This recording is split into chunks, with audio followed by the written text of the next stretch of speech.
How's it going, everybody? Welcome back to TheoLIVE, episode 17. 17. It keeps on rolling.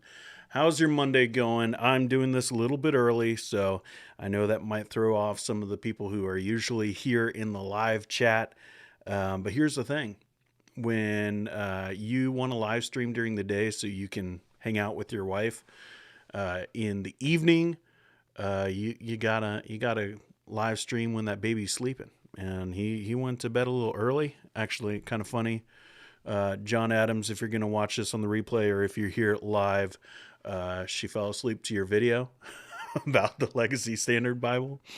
He fell asleep to that video. So I thought that was pretty funny. I was watching that, and it was really good, by the way. Real buttery smooth. If you don't know who John Adams is, John Adams Ministries is his YouTube channel. It's pretty good.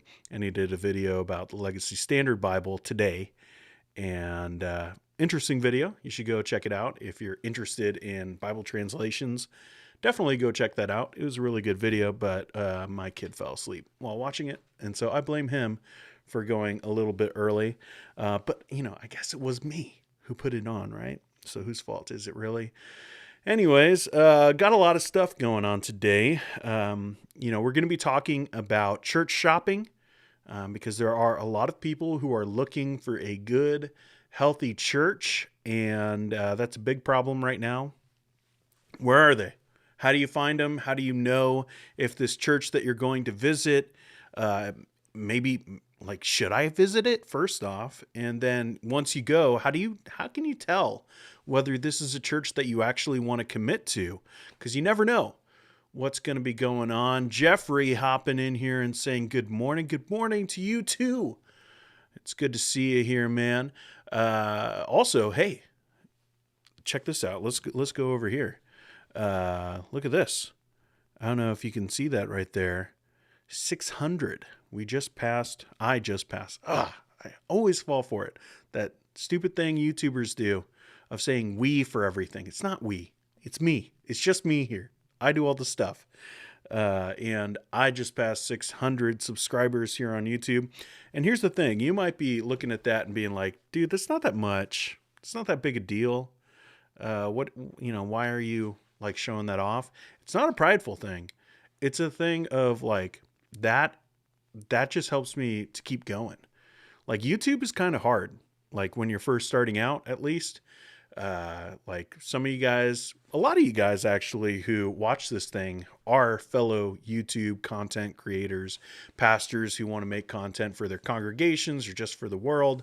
And you guys know that the struggle is hard when you've been going for a while. And so any kind of milestone, you need to celebrate that. You need to be happy about that. It's an awesome thing that 600 of you guys have looked at my channel, looked at the content, and are like, yeah, I like this stuff. I'm going to hit subscribe. I'm going to watch some more of this guy. So I appreciate it. And everyone who is here in the live chat and going to be watching it on the replay, I appreciate you. Jeffrey hopping in again and saying, congrats, man. I only have 22. LOL. Hey, that was me for a very long time, Jeffrey. It takes a long time to like build up any momentum on this platform. So every subscriber is a victory, really. So 22, that's awesome, man. And you never know. You never know what's going to happen, how many people are going to watch that next video that you put out, right? So I don't know who's going to watch this one, to be honest. I know that there was quite a few questions that I've gotten over the last 6 months or so of, can you do a video about finding a good church? What should I look for? So I'm hoping that those people will be helped by today's discussion. And if you're a pastor, like, here's some of the things I think you guys need to be thinking about when it comes to those visitors who are going to be hopping in and, just checking out your service and some of the things that you need to do to even get some visitors coming in. I think this is going to be a helpful conversation for you as well. But before we do that, I also want to point out something that I've been working on because a few of you guys have said, hey, Dean, you should really make this into a podcast. Not everyone's here on YouTube. Have you thought about making like an audio version and putting it into a podcast? You guys have been saying that for a long time, actually, and I finally got around to it. So I think it's not on iTunes yet. It's on Spotify and a few other places. But TheoLIVE is the name of the podcast, and you can go and find it on Spotify. And in the next couple of days, I'm sure it'll be there on iTunes. Hosting it through Anchor, and Anchor is the one who really does all the work of pushing it to those different platforms. So you can find it on your favorite podcast catcher, wherever, and I have all the episodes on here. I will be changing it up a little bit. Basically, I just put a little bit of intro music and extra music on it and threw up the audio. In the future, I might change that into making it a little bit different than the live show here on YouTube. But I just want to say, hey, you know what? If you are listening to this podcast right now, because you might be from the future, and you're listening to the podcast, I'm glad that you found this show through the podcast. Think about coming over here on YouTube and checking out the video as well sometime. And if you are watching the video, go over and like the podcast. Give a rating. Those things help, I hear. I don't know. just, whatever platform you use, and support me. Support me by going over and showing some love on whatever kind of platform that you're going. Jeffrey saying, I love podcasts. I do too, man. When I'm doing the dishes, when I'm just hanging out around the house, when I'm driving my car, pretty much anywhere I'm listening to podcasts. I listen to a ton of them. So this is for you. If you're one of those people who really love podcasts and don't have the time to like sit and like watch a video, or maybe you're concerned about battery and you're like, I don't need to be seeing what's going on. Well, that's what the podcast is for. All right. So what else do I got? Oh, I got one more thing before we get into church shopping. Now, this is something that actually really ticked me off. And, I did a video. I did a live show about it maybe like 2 months ago, I think, when I was talking about there was that Desiring God article from, Piper's ministry. And it was all about like the ugliness and how whenever we see ugliness and even disability, we should be reminded of sin, basically, which is a pretty terrible take for anyone who is ugly and maybe has a disability or has some kind of mental thing going on, some kind of diverse kind of mental capacity. It's a hard conversation to have, but there was that horrible take taken by Desiring God, and I talked about that a while ago, and how, for me personally, I have a son who's autistic, and it's a big aspect of who he is, and it's not an illness. It's not, something that needs to be treated, and unfortunately, when it comes to the church hasn't really done a great job when it comes to these types of issues. So there was a video that's going around right now, and I don't really know a whole lot about this guy other than he's like the crazy wackadoo who's going around and spouting all kinds of conspiracies and saying pretty awful things. But I did see it, and I just want to show it because it's not just this guy. It's not just this guy that's saying it. There are a bunch of others, and I'll talk about it in a minute. Here's what he had to say. Do not jump up right now and rebuke me for what I'm about to say. On 3 occasions, we're going to go through all of them, not today, thank God. On 3 occasions, kids were brought to Jesus. Not of their own will, of their own volition, but by their parents. Okay. That had epileptic fits. Anger issues, outbursts of emotion. And because we've called it possession, here we go. Parents refuse to deal with it. Are you telling me my kid's possessed? No, I'm telling you, your kid could be demonized and attacked, but your doctor calls it autism. Oh boy. Oh boy. I don't care if you stand or not. I See don't what I care mean? if you leave or not. I'm telling you, there's deliverance in the name of Jesus Christ for your children and their children's children. There's deliverance in that. That's not what deliverance Ain't no means. such diagnosis in the Bible. Jesus cast out that oppressing spirit, and the child was made whole that very hour, the Bible said. That very hour. So, yeah. So this is Greg Locke. He's a pastor that, at least he's got a big following on Twitter and everywhere else. I think actually he recently got banned from Twitter. But he's got a big following and people listen to him. And basically what he's saying here is autism is some kind of demonic oppression, and that it's, something that needs to be healed. That it's not something that is like, human. That's basically what he's saying, because you're saying that it's coming from an outside force. And the outside force is, at least according to him, this kind of demonic oppression. So you're saying that autism is satanic.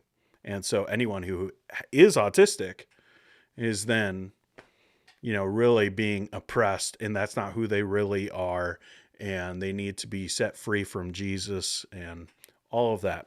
Now, you might be like, well, Dean, that guy's a psycho. That guy's a psycho. It doesn't matter. Why are you showing me a clip from a guy who, goes up there and probably has some weird stuff going on with like snakes and stuff on stage, like that kind of stuff. Like he's way out there. Why are you showing me this? The reason why I'm showing you this is because he's screaming, and this is what I tweeted last night. He's screaming the things that have been whispered to me about my son. He's yelling it, and yeah, it's hate speech. It's Christianese hate speech, but he's saying that anyone who is autistic is really, either possessed or oppressed by satanic forces. So yeah, that's hate speech. So he's yelling it. But I've heard those exact same things from good people, from nice people, in way different tones than that guy, but the same ideology, the same kind of, it's an illness. It's, that he just needs to be healed from. And he just, if you just trust in Jesus and pray, that he'll be okay. He just really needs Jesus. I've been told that. Well, he needs Jesus. That's true. My son desperately needs Jesus, but in the same way and to the same measure that I desperately need Jesus, that you desperately need Jesus. It's not some kind of, I need this healing, this experience from Jesus so that, my kid isn't having epileptic, fits or having these anger problems or able to speak or, whatever that kind of outpouring of, whatever kind of mental thing that's going on in that person's body. No, you don't need any of that. You need Jesus like any human being needs Jesus because you're created in the image of God. And yes, that for my son, his autism is a part of him. It's the way that God wired his brain. He doesn't need to be healed from that. If we're going to go down that road, then we can talk about, what that means for God and the issue of suffering and all those kinds of things. Because it's not some demon that's attached to my boy that's causing him this way. This is something that God gave him. This is the way God wired his brain. And we look at it as something that, yes, it's different, but he's unique. He's made in the image of God. He's beautiful. And the things that he is able to do, the way that he sees the world, yeah, it's different than the way I see the world. And it's different than the way I experience the world and am able to communicate my thoughts. Yeah, it might be different, but that doesn't make it satanic. That doesn't make it demonic. And so I just wanted to show that a little bit.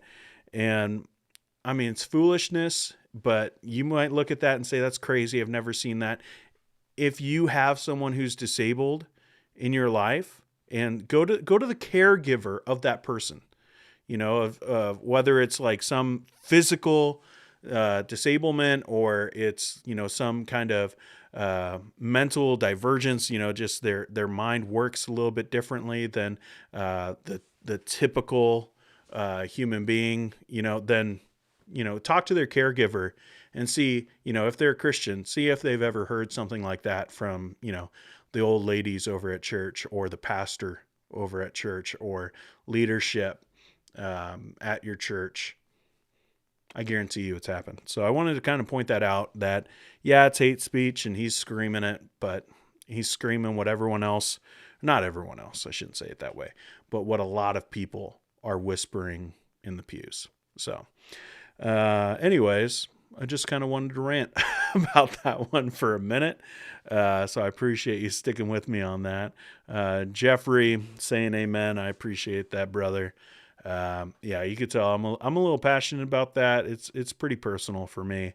But let's hop into this idea about church shopping. And like I said, maybe you're going there right now. I mean, with the pandemic and, just like the last couple of years, it's just been like a boiling point on so many different issues, whether it's, the role of government in the life of a Christian, or whether it's medical things, or whether it's issues related to race or to gender. It just seems like all of these secondary things kind of are coming at us and like showing their ugly faces, and everybody's having to make calls on those things. And so there's a lot of people who are unhappy about their church. Maybe the church that they visited, or maybe they're, they were members at, serving at, maybe even on staff at, and just stuff came to the surface, and all of these things that maybe we've never even had to really think through became such big issues in our lives that you needed to walk away from that church. Or maybe there was bad theology that was just, all of a sudden just came to the forefront, and you've had to make a decision. So where do you go? What should you be looking for in a new church? This is a question that Jay Kim, who wrote a book that I'm interested in. I haven't read it yet, but it looks good, and I hear great things about, called Analog Church.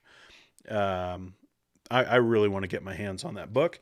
But he wrote this book and then posted this article at Christianity Today, and it's how to church shop like the first Christians. So it's interesting because a lot of people just start, shooting off their hip and just saying like, hey, here's some things that I think you should look for in church. And don't get me wrong, I'm going to do that in just a couple minutes. But I do think that this article is a good starting point because he goes back to the Word of God, goes back to the early church and says, hey, what did it look like for them to be, in community with other believers and be part of the gathering of the local church? So I think it's a really good article. And he points out a couple different things from the text. He says here, first, the early church devoted themselves to the apostles' teaching and to fellowship and to the breaking of the bread. So basically, he just kind of boils it down from Acts chapter 2, the last few verses after the sermon from Peter. The church is founded, everyone's speaking in tongues, all that kind of stuff. And then, what did the church actually do together after there was all these baptisms and all that? Well, they devoted themselves to the apostles' teaching and to fellowship and to the breaking of bread and to prayer. And so he kind of breaks these things down and says, these are the things that we need to be concerned about. And if you're looking for a new church, I would say these are like the primary things that you really need to be concerned about. There's a link to this article in the description of this video. I'd encourage you to read the whole thing. Specifically, like the last half, I think is really good once he starts getting into these things. But he says, that's the main thing. They need to be involved with the apostles' teaching, so doctrine, to fellowship, to community, and to the breaking of bread, and to prayer, all of those things. Second, early Christians had everything in common. And so I do think he takes a little bit of liberty with this one because like it's pretty easy from the text that they were talking about like financial things. It was, people don't like this, but it was kind of a form of communism. Oh, gasp.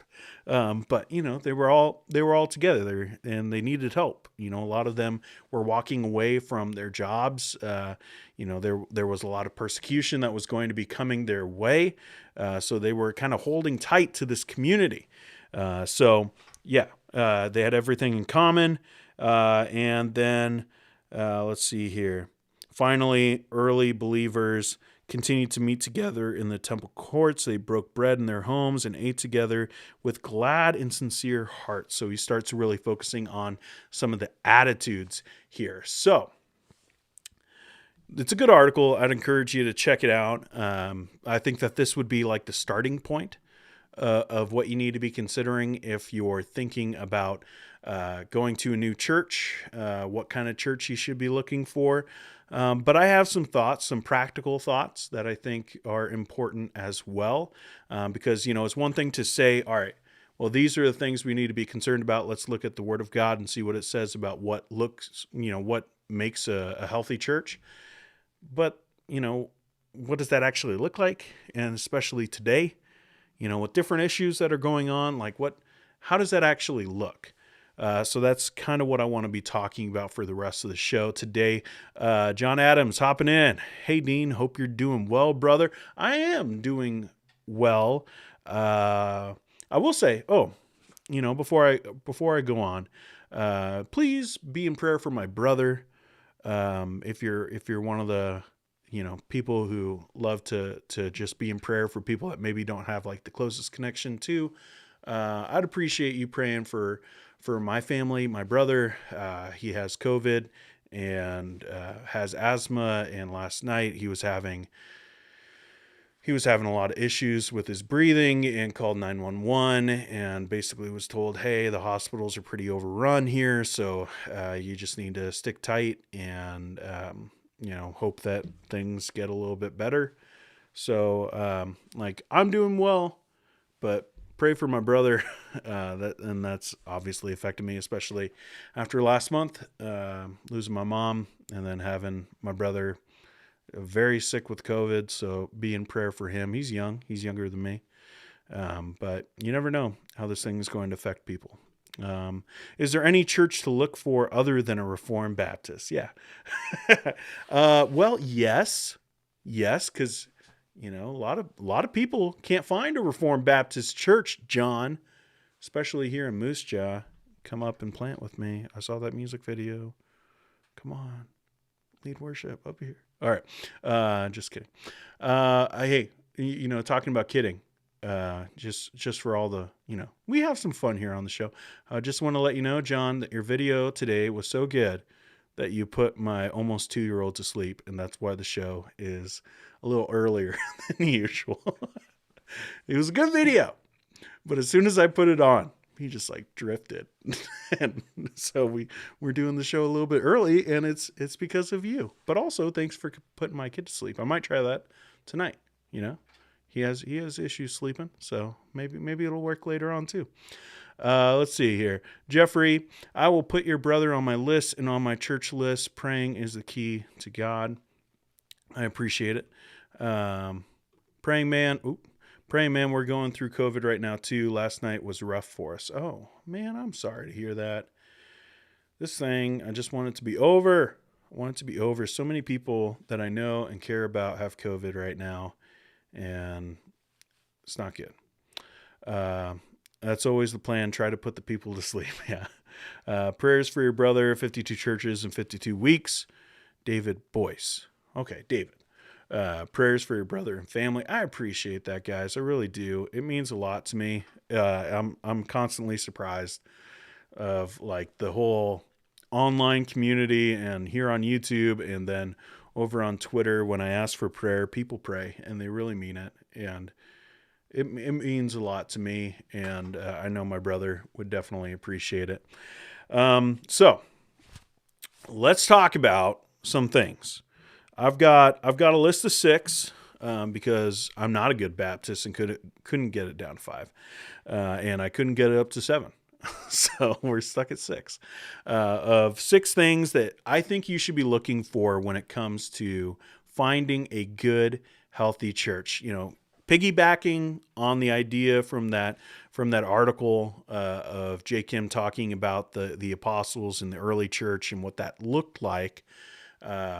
If we're going to apply that to today, what does that tangibly look like for you who might be looking for a new church? Or if you're a pastor, some of the things that you need to be concerned about when it comes to visitors coming to your church.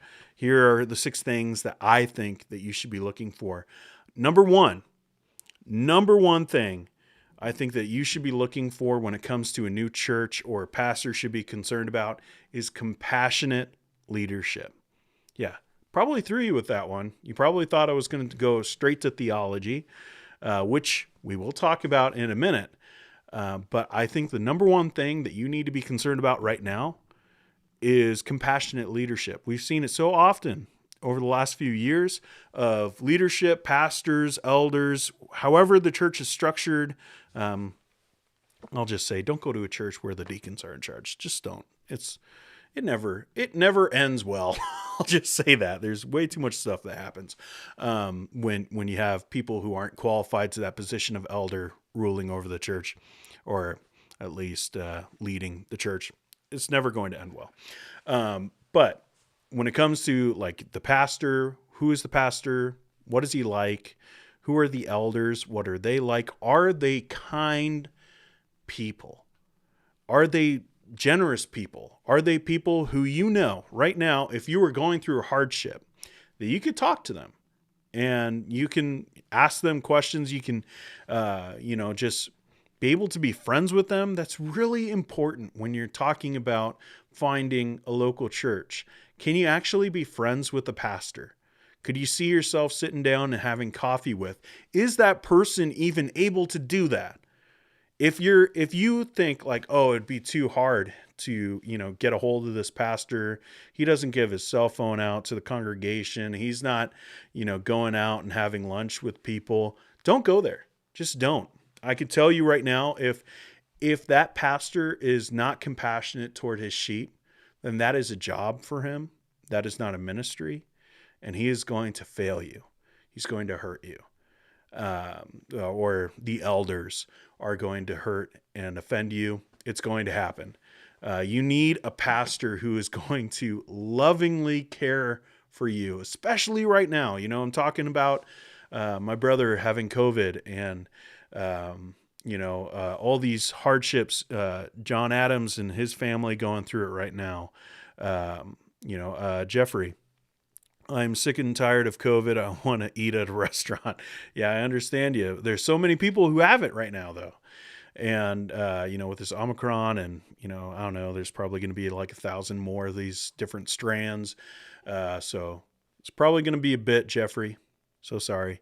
But, we're all going through this. We're all experiencing it, and it's hard. For the last 2020, February 2020. So 2 years. We have all had death imminent. I mean, think about that. We've been talking about numbers of people who are dying all the time. Like numbers of people in the hospital, in the ICU. That's standard conversation. How bad is COVID in your area? Like we're talking about like the immediacy of any one of us. Catching this thing, getting really sick, dying, all of that. It's hard. That takes a lot on your mental faculties, like just your emotional well-being right now, your spiritual well-being as well. This has been heavy times, to quote Michael J. Fox. It's heavy. And you need someone who can actually walk with you through hardship. And if you don't see that in your pastor or like the church that you're visiting, if it doesn't look like that could be something that would be easy to have, of a pastor walking you through that difficult time, don't go there. Don't go to a church where the pastor is a jerk. And sometimes that's really easy to tell. When you're talking to someone, and like if you're a visitor, there's, I don't know, typical congregation. Let's think about it that way, not some huge megachurch, which if you read between the lines of what I've just said, whether you should be going to a megachurch or not, you kind of have my thoughts on that. But like, let's just think of a usual church of 100 people, 120, maybe up to 150. Did that pastor, maybe not the first time, because you never know, like the pastor's busy, something going on, and, or the pastors, the elders, like no one talks to you because, they have stuff going on and they didn't realize that you were a visitor. That happens. Maybe there's sickness going on in his family as well, all that kind of stuff. You don't know. But if you're going there for, a couple times now and the pastor hasn't approached you, I would just say, see ya. Like, you don't need to be going there. There's other churches that you could try. If the pastor is unwilling to come out and be like, hey, oh, I saw that you're new. I'd love to get to know you. Maybe, hey, can I have your family over? Can I go have coffee with you? All that kind of stuff. If you can't see that happening with the pastor or the pastors that are going on, it doesn't have to be the senior pastor, by the way. It can be the associate pastor, worship pastor, some other elder on the elder board. If you can't see that, though, that there is an elder who already cares for you or is wanting to have a relationship with you, I would say that that's time to start thinking about finding a new place. So compassionate leadership. And I would think that also involves not just like the welcoming aspect, but, are they a good person? Can you Are they just like, hey, I saw that you're a visitor. That's really cool. Where are you from? Okay, well, I got to go, like cutting out real early, or, sometimes you could really tell that someone's like really prideful. Don't go for a prideful pastor. That never ends well. Let's see, John Adams. Hard to shepherd anyone if you're not willing to go eat with them, man. I've seen it too much. Yeah, right with you. Now, it's not everything, though. I will say that.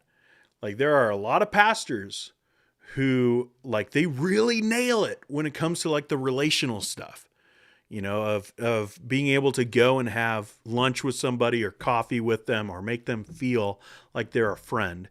There are so many pastors who really get that. And then they like have a bunch of other stuff. So it's not everything, but I think it's the most important thing right now in these difficult times that we're all living through, that you need to really focus on that. I will say, hey, if you're here in the chat, I haven't said this yet, you need to like this video. You need to. I'm going to cut off this video if you don't. No, I'm just kidding. But it means a lot, and it really does help in having other people see it. I used to like really question that, but I've noticed that the more likes I get early on in a live stream, the better it does for getting out to just a few more people, and every person counts. So if you haven't liked it already, hit that like button, or if you haven't subscribed also, definitely think about those things too. But usually when I'm live streaming and you guys are here, you already know all that kind of stuff. Jeffrey, I talked to everyone before and after the service when I am busy or not. Yeah, man, that's the right way to go. You want to talk, especially to visitors, but, also don't, look past the normal congregants. You don't know what week they've had, and you need to find out as a pastor to be able to shepherd them for sure. So first thing, compassionate leadership.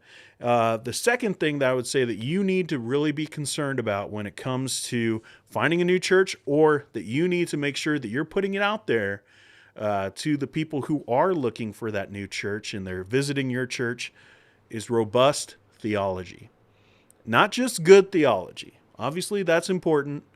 You need to be able to agree with that church, and someone who's looking at your church, they need to know what you believe and know that it's biblical. But is it robust? What do I mean by that? Well, I mean, is it something that's so out there and concrete? Not just wishy-washy. This, we're kind of Calvinistic, just to throw out an example of some secondary kind of issue of like predestination and all that kind of stuff. John was talking about being Reformed Baptist. Does your church like say that a lot? Is that something like it's a little bit of marketing, as far as like the pastor's angle, that you are marketing that this is who we are. We're not shy about it. This is where we stand on these issues. But you need to be finding, I'm going to block that one, ban that. Sorry, Barry. I don't accept links in the comments or in the comments as well, but especially in the chat, because usually it's bad stuff. I was watching a chat of some people talking about Bill C4 a while back, and it was just like a whole bunch of like really gross links on the side, and like the guys just like didn't know. I don't think they knew how to stop that, but not on this stream. But yeah. But anyways, does your church kind of just say that to everyone? This is where we stand on things. And for looking for a new church, you want to find a church that knows who they are, that knows their theology, and is willing to say, this is where we stand on these issues. And sometimes that means having a stand on controversial issues. If we've seen anything the past 2 years, we've seen that there's controversy, and it's important to know where churches stand when it comes to controversial topics, and especially issues of theology that are highly debatable. Not in a prideful way. That's just like, if you have a church and they're always talking about Calvinism and they don't talk about the gospel, or as I've seen before, pastors getting up on stage and saying that Calvinism is the gospel, that's not good either. But you want a church that's going to actually be robust in their theology, know what they're believing, and are willing to tell you, You know, you don't want to go to a church that like their doctrinal statement is just a bunch of scripture verses. And if that's your church and you're a pastor and you're like, our doctrinal statement only has like a couple sentences and a couple verses, you need to get together with the other elders or whoever and really dial that in, because people should be able to know right away what you believe. That should not be the hard part about finding a new church, is figuring out what they believe about certain subjects. You should be able to have that readily available for any visitor. And also, you should be able to answer questions. Maybe even think about having some kind of thing. Maybe you don't have to put it online, okay? But think about having like a frequently asked questions kind of brochure, if you will, that you give out to visitors about where you stand on crucial issues that you think they'll care about. I think that'll make a big difference. If that was something that I was looking for, looking for a new church, and they told me exactly what they believed, and I'm like, hey, I agree with this. Guess what? That does a whole lot for me being into that church and thinking this might be a place for me to call my home. David Boyce again, think that's very true with compassionate leadership. Church I go to now, pastor is always open for coffee, makes it so relatable. Absolutely, man. It's a big deal to have a pastor who cares for you. You could overlook a lot in a church, a lot, and I have. You could overlook a lot in a church if that pastor is, willing to be like a good, compassionate leader to you. You can overlook a lot. So, compassionate leadership, number 1, robust theology, number 2, and I would say number 3 would be thoughtful worship. Not talking about the music, guys. I don't really care. I could go to a church and pastor a church that has drums on the stage and has a rock band every Sunday. I could go to a church and pastor a church that's only hymns. But is that worship thought out, or is it winging it? Because that's a big deal. If you're going to be so flippant when it comes to the worship experience of your congregants, that is a big problem. Or if, as a pastor, you are just letting, someone else be in charge of most of the worship service and you're just in charge of preaching, I would say that's also a huge problem. And if you're looking for a church, you want to find a church where the elders oversee worship and they think it out. Are these scripture passages related to what's going to be happening during the preaching event? Are these songs just songs that people like, or is there good theology attached to it? Are they thinking through, what, we're dealing with right now?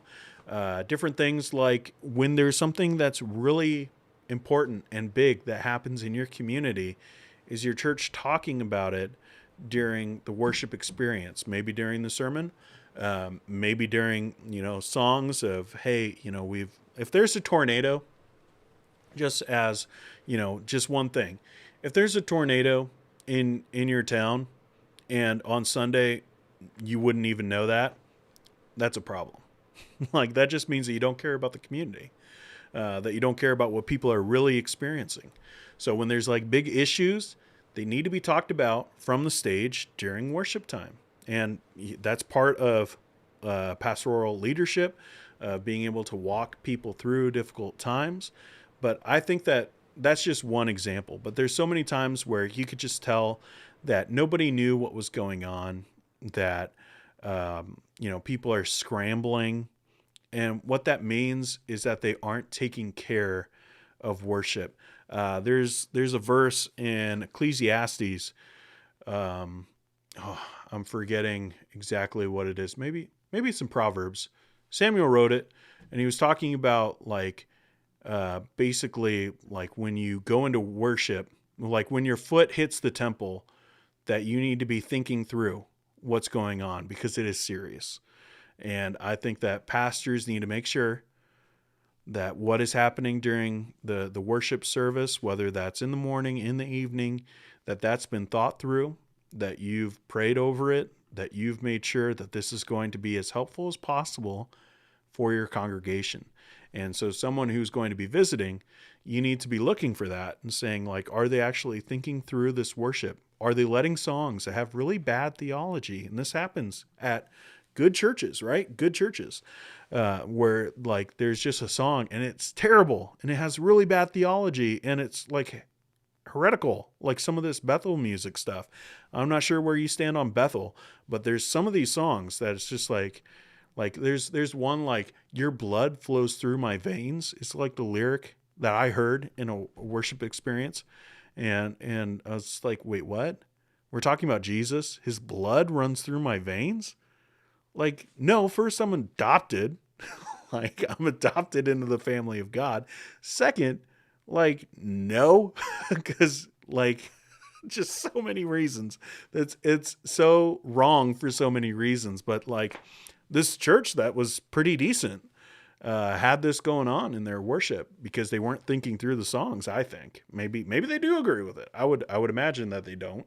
But as someone who's visiting, that was a big deal. And so you need to be looking for those things. Is there good theology in your songs, or is there something just getting through because you haven't paid attention? And like visitors, they're going to see that, and you should be looking for that if you're a visitor. Jeffrey, my father and I went to our first church. I was 20 years old. We met the pastor. I got saved, and we had coffee. Don't try his coffee. LOL. Awesome, man. I'm glad to hear that. John, during musical worship, it's the second most prominent place where people learn their theology. So it's essential that the worship service is well thought through and also prayed over for the plan. Absolutely, man. Yeah, man, I don't play any Bethel, and I really try to stay away from Elevation. Too much garbage. Yeah, at least with Bethel, I'd have to agree with you. I don't really know Elevation. That's not really my scene, man. But from what I hear, and at least speaking for the pastor at Elevation Church, I probably wouldn't want any of that in worship experience that I was in charge over. So yeah, just be thinking about that. Thoughtful worship. That's what you should be looking for. Fourth, excited community. Now, what do I mean by that? I mean that people should be excited about going to church. If you're going to a church and you don't even know if people like being there, like, don't go there because they probably don't. They probably aren't wanting to be there. Maybe they feel pressured. Maybe it's family stuff, expectations, all those kind of things. You never know exactly why people are at a certain church unless they tell you. And if people are telling you like, oh, you'll like this church, you've been here a few times and, maybe you're getting together with someone, like having them over or they're having you over and they're talking about, yeah, this church, it's really great. We're so excited to be a part of this church. We love the vision that the pastor has for reaching out to the congregation. The elders are so kind and generous, all of that kind of stuff. Then like that's probably a great community to be a part of. But if you're going to a church and like the people are, one, they're not approaching you, so you know that they're not excited because they're not excited that visitors are coming. Or, you're talking to them and they're just kind of like, yeah, we've been going here for like, I don't know, what has it been, honey? Like 8 years? It's been 8 years, like that kind of stuff. Like, you're like, okay, I can see that they're not wanting to really like look to the future and be a part of like the solution in that church. It's not just like, are there young people? That's like a thing that is always talked about. Are there young people? Are they moving forward? Are they missional? Like those things can be great. And sometimes it's a good indicator of whether it's a good, healthy church or not. But are the people who are there excited? I went to a church a while back and it was all old people. But there was one guy who was so kind, and he was excited about his church, and he was just talking about, like, hey, yeah, we don't have a lot of young people, but, like all these different things about what they've been trying to do as a church. And it was just somebody in the congregation. Like, we didn't end up going to that church because there were some other things going on. But that guy made me think about it. And even though, like, the preaching wasn't good, there was not thoughtful worship going on. There's a lot of issues, and there was no one our age and all those different things. That one guy and his positivity and his like desire to see the church succeed in their mission of reaching people for Jesus, and talking honestly about some of the things that were going on, but he was still excited about the community that he had at that church. That one guy made me think about it. And that makes a big difference. If you can find one friend, like, this is the biggest pull that a church can have. If you can have friends in that congregation, and it doesn't have to be a ton of friends, if you can find 1 to maybe 3 friends in that church, you're going to probably stay. So if you're excited about your community there at the church, other people will be excited to join that community. So as pastors, is it a community to be excited about? And if it is, talk about it. And if it is, talk to your people and say, hey, share that excitement with people, because that makes a big difference. Not in a, blowing smoke up people's butts and pretending like, oh, this is a great church. And you're just like, well, we had a church split like 6 months ago. Like, if you're hiding like that kind of stuff, that's not what I'm talking about. But if you are having good community at your church, tell those visitors, let them know that you can also find good community at this church. And it could start with me. It could start with whoever's talking. So I would say that excited community would be a huge aspect of what you need to be looking for in a good, healthy church. John hopping in here again. Give me that Dustin Kensrue all day. Yeah, that's more my style. But yeah. Not the Bethel, not the Elevation stuff, more of him. And, like, there's a reason why I talked about Marcel a lot. Like, Marcel, that Rainy Day hymnal back in the day, if anyone remembers that, that's my jam. All right. Meaningful worship, or thoughtful worship, excited community. Number 5, welcoming opportunities.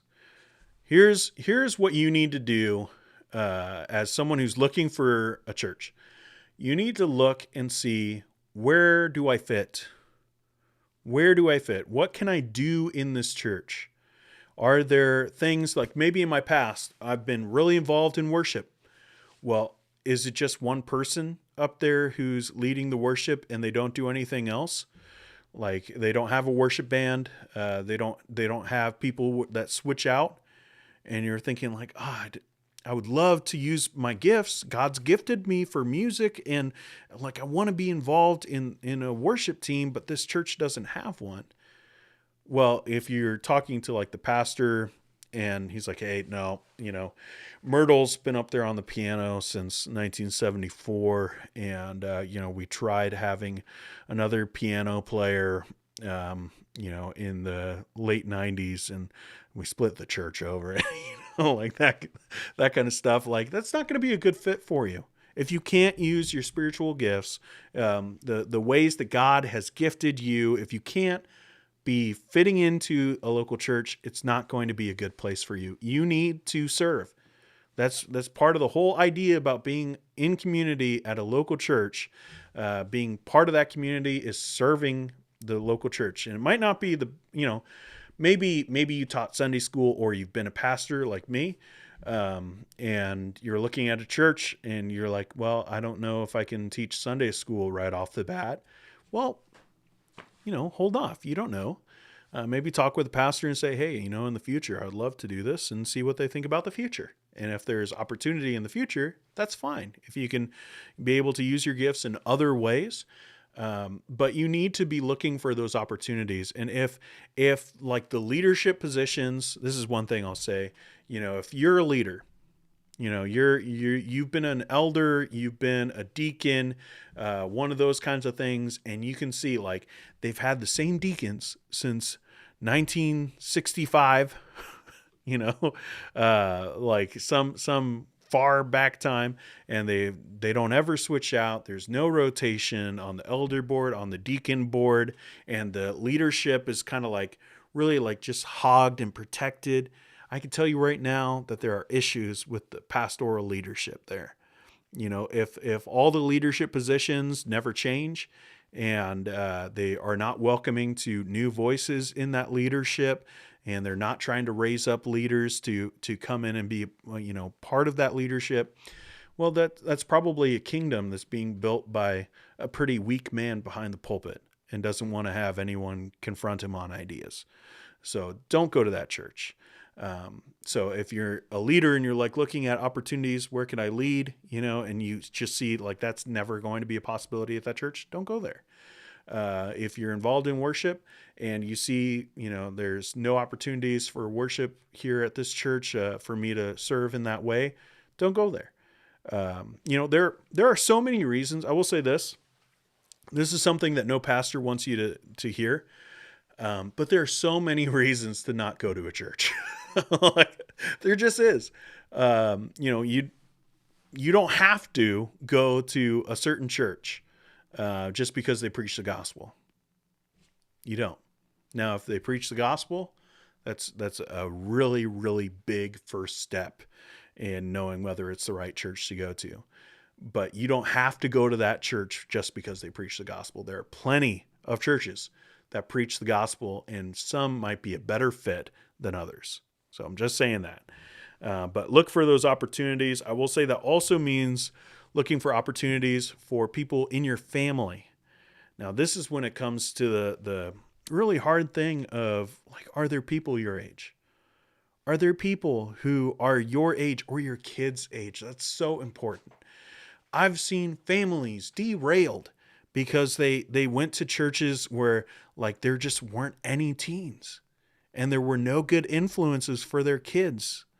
Now that's simplistic. Maybe there were probably a bunch of other factors going in, but that doesn't help. So if you're concerned about your kids and like they are having issues, maybe they're starting to act out, they're teenagers and they're starting to act out, and you're like, oh, I'm going to go to this church that has all old people because they fit on these other things. And you're not thinking about your kids and like the influences that they could have if they were around other Christian teens. That's just not good parenting. That's not a good decision. You need to be thinking about that. It doesn't mean that you have to go to the church that has the best youth facility and, they have hundreds of teenagers and they're all on fire for Jesus, like all that. Well, probably they're just there because their parents dragged them there. It happens. I've been the youth pastor when I know that the parents are dragging their kids to church. It does happen. So like, just be thinking about all these kinds of things. Opportunities for you to use your spiritual gifts, opportunities for your family to fit in into the community of the local church. Those are things you need to be concerned about. And the last thing I'll say, and it's big, it's not necessarily like this is the most important, this is the second most important, like that kind of a deal. But your church that you are looking at as, is this a healthy church? Is this a church where I need to be at? Are they thinking about the future?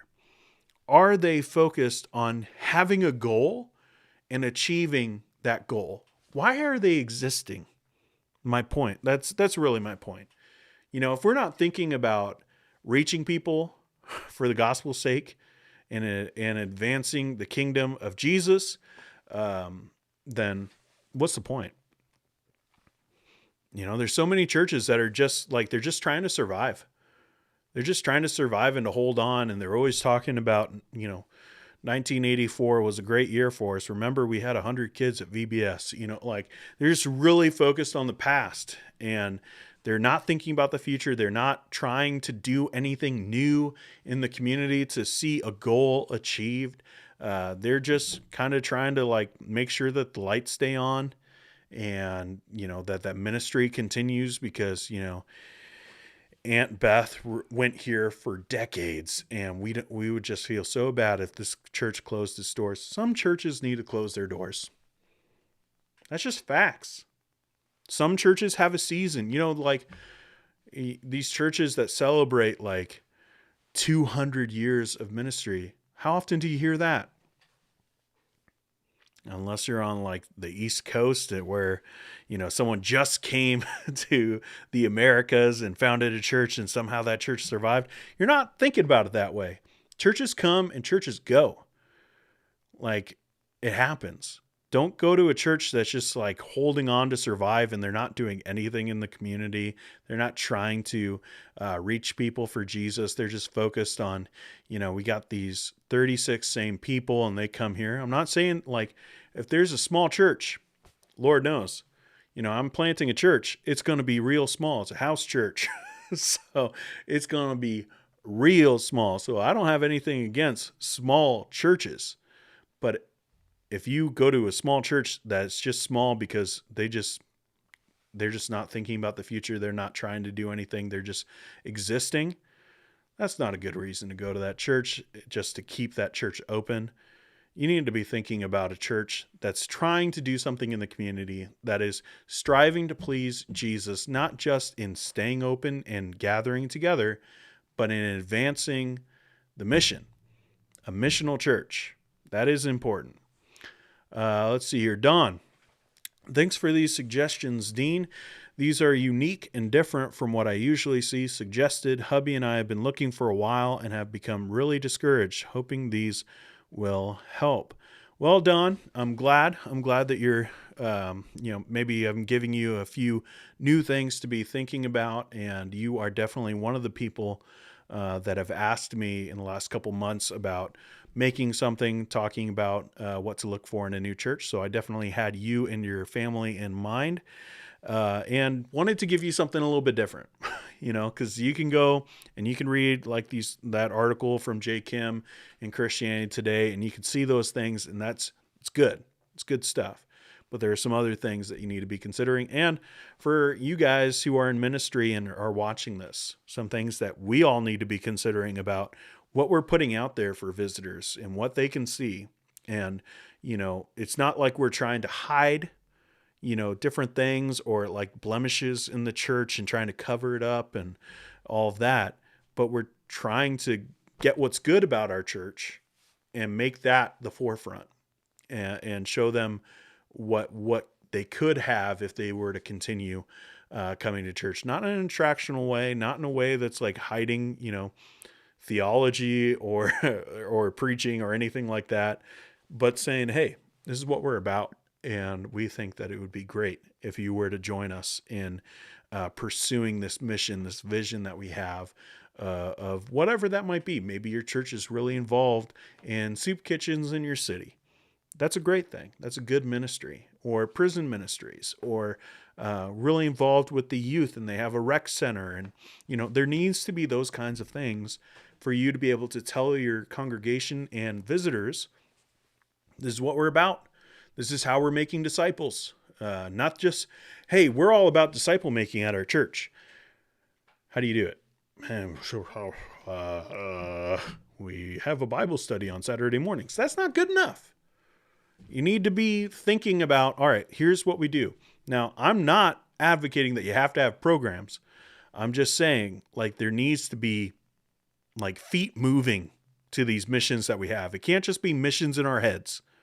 It needs to be actually moving, intangible in this world. What are we trying to do in this community? Because there's a lot of churches and a lot of communities, and you're just thinking, there's, like, even in my town, even though I would say that there's not a solid Reformed church, definitely not a solid Reformed church. I could say that very safely. But, whether you, depending on how far you go with charismatic ideas, whether there's a gospel preaching church, debatable, in my city.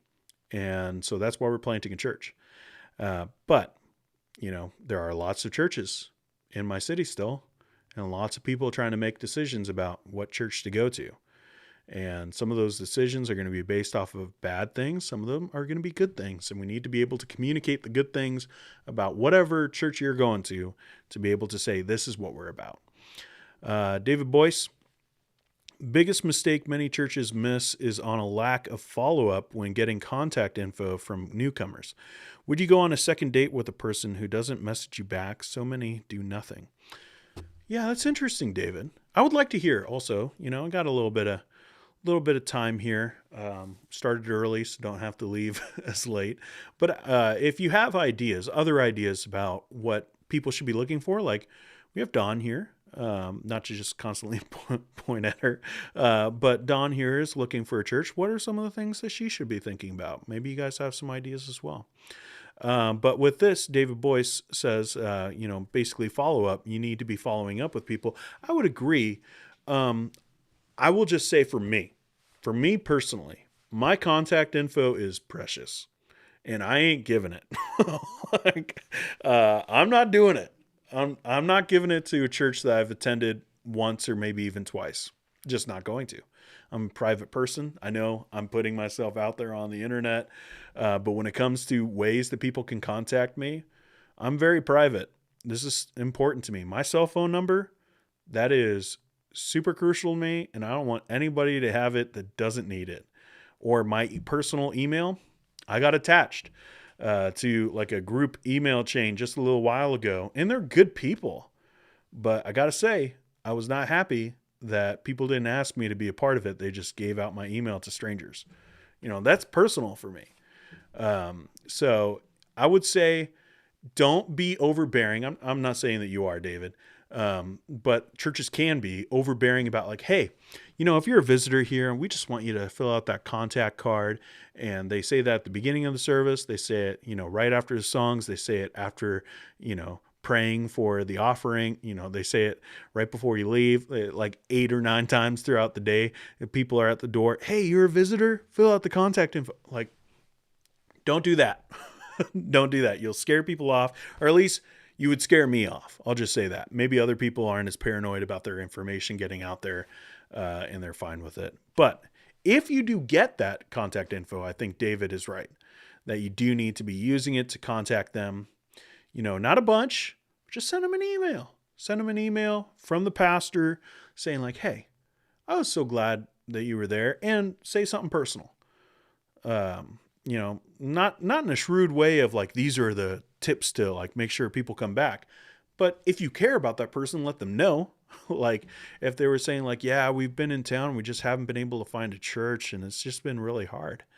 Just let them know, hey, I've been praying for you that you would find like that church that you're looking for. And I know it's been a rough season for you. Like that kind of stuff goes a long ways, and it's real because you're really believing that and you're feeling that. And you're letting them know that. And that makes a big difference. Any other thoughts from you guys on this idea of finding a new church? It's hard. I will say that. It's really hard. Some communities don't have a good gospel preaching church, where you could actually be a member at. Now, I will say this. If you can't be a member at a church, I don't think you should go to that church. I don't think so. So as me as a Baptist, if there was a Presbyterian church, that I liked a lot of the other things that was going on, but, the issue of credo baptism, believing that you must believe in Jesus first before being baptized, and, infant baptism being on the other angle of this, that would stop me from going to that church. And I would need to find a church that would be the same belief, that credo baptism. That's a big deal. If you can't see yourself becoming a member, if there's so much theologically that's holding you back, even though you like all the other things, but if there's so much holding you back that you couldn't be a member there, I would say don't go there. Find another church. Let's see. David Boyce, best follow-up is a handwritten letter from pastors within the same week. Contact info is extremely personal. So if a church doesn't do anything with it, it communicates you don't care. Those are really good points. Handwritten letter goes a long ways. And, you're talking about like the personal thing with contact info. Maybe that's something you could say from the stage too. you know, like if you're here and you're a visitor, you could say that once. I'm not saying like you can never say that. Just don't do it a whole bunch. But if you're up there and you're saying it, let them know what you do with that contact info. We just want to send you a letter, let you know that we appreciate you worshiping with us today, and something about how that contact info will be deleted, after 6 months. I don't know that you just like something about what you do with it would maybe help people like me. But again, I'm paranoid, so there's that. All right. I don't see anything else hopping in here, so I'm going to end the stream. Before I do, just once again, if you're here, maybe you're watching on the replay too, hit that like button. Means the world to me to see, some of these guys I see have videos that get, fewer views than me, and but they have way more likes, and I'm just like, am I doing something wrong? So it would help me out to know I'm not doing anything wrong, that you guys like what I'm doing, because I can see it. I can see like the counter, and it says, oh, they do like what I'm doing. So hit that like button if you haven't done it already, and think about subscribing to the channel if maybe this is the first video that you've seen. I don't know how you stuck through. What are we at? An hour and 10 minutes. If you stuck through an hour and 10 minutes and you haven't subscribed, I don't know what to do for you, but I appreciate you watching. That's pretty cool. Also, just going to say it one more time here, that we do have a podcast. I do have a podcast version of the show now. I'll probably have it go live for this one probably tomorrow. And so I think that's what I'm going to do is on Mondays, we do TheoLIVE, and then on Tuesday, the podcast goes up. So if you want to listen to it that way, go and do that. And I will say, hey, if you guys are supporters of me and you really like what I'm doing here, maybe go on to like that podcast platform. It'll be out on a bunch of them in time. I just finished putting these things up this weekend, but go on to your favorite podcast catcher and write a review, give it a like, whatever way that you can say, I like this kind of stuff. Even if you're not going to listen to it, I would really appreciate that. So anyways, do all the things and live your best life. And I will probably see you later on in the week. I'm sure that there's going to be something else that comes up that I'll be wanting to talk about. So I'll see you then.